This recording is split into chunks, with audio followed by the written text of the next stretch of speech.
10 મહિલાના નામે લાખોની લોન લેવાય 2021માં મૃત્યુ પામેલી મહિલાને બેંકે 2023માં લોન આપી। તમે કોઈ દેવું કર્યા વગર શાંતિથી જીવન પસાર કરી રહ્યા હો અને તમારા નામે લાખો રૂપિયાની લોનની નોટિસ મળે તો આવું જ કંઈક થયું એક મહિલા નહીં 110 મહિલાઓ સાથે।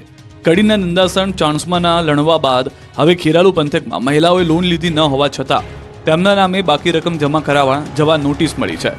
અમદાવાદના એલિસબ્રિજ ખાતે આવેલી મહિલા સેવા સહકારી બેંક લિમિટેડના નામે રજિસ્ટર્ડ એડીથી નોટિસો મળતા ગ્રામ્ય મહિલાઓ હચમચી ઉઠી। તાલુકાના ચોટિયા અને ડાલીસના ગામની એક મૃતક સહિત 110થી વધુ મહિલાઓને આવી નોટિસ મળી છે, જેમાં 35,000થી માંડીને 38,000 સુધીની બાકી રકમ ભરી જવા કહેવાયું છે।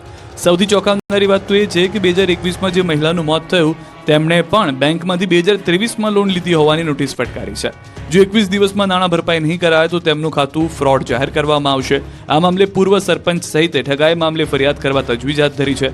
મહિલાઓને નોટિસ મળતા ગામમાં મહિલાઓમાં ચિંતા પ્રસરી। રાજકોટમાં એસિડ એટેકનો ભોગ બનનારને 3 લાખનું વળતર ચૂકવવા આદેશ। રાજકોટના સોખડા ગામમાં મહિલા પર એસિડ એટેક કરવાના મામલામાં ન્યાયપાલિકા દ્વારા મોટી કાર્યવાહી કરવામાં આવી। ભોગ બનનાર મહિલાને તાત્કાલિક 3 લાખનું વળતર ચૂકવવા આદેશ કરાયો। વિક્ટિમ કમ્પન્સેશન ફંડમાંથી 3 લાખનું વળતર ચૂકવવામાં આવશે। ડિસ્ટ્રિક્ટ લીગલ સર્વિસ ઓથોરિટી દ્વારા ભોગ બનનાર મહિલાની મુલાકાત પણ લીધી હતી। મહત્વનું છે કે 2 દિવસ પહેલા પ્રકાશ સરવૈયા નામના શખ્સે મહિલાના ઘરે જઈ એસિડ એટેક કર્યું। આ હુમલામાં મહિલા ગંભીર રીતે દાઝી ગયા। આરોપી પ્રકાશ સરવૈયા અવારનવાર તેમના ઘરે આવી ઝઘડો કરતા હતા।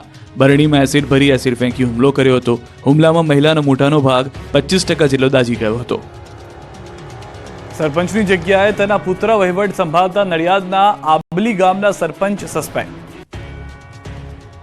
નડિયાદ તાલુકાના અંધારી આંબલી ગામના સરપંચને સસ્પેન્ડ કરાયા। સરપંચની જગ્યાએ તેના પુત્ર સમગ્ર વહીવટ સંભાળતા હોવાનો હતો આક્ષેપ, જેને લઈને મહિલા સરપંચને સસ્પેન્ડ કરવામાં આવ્યા।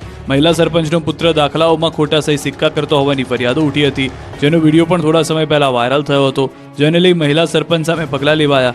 એટલું જ નહીં, મહિલા સરપંચ પર ગ્રામજનોને ખોટી રીતે હેરાન કરવા તેમજ ગેરવર્તન કરાતા હોવાનો પણ આક્ષેપ લગાવાયો, જે મામલે કલેક્ટર, ડીડીઓ સહિતના અધિકારીઓને અરજી કરવામાં આવી હતી।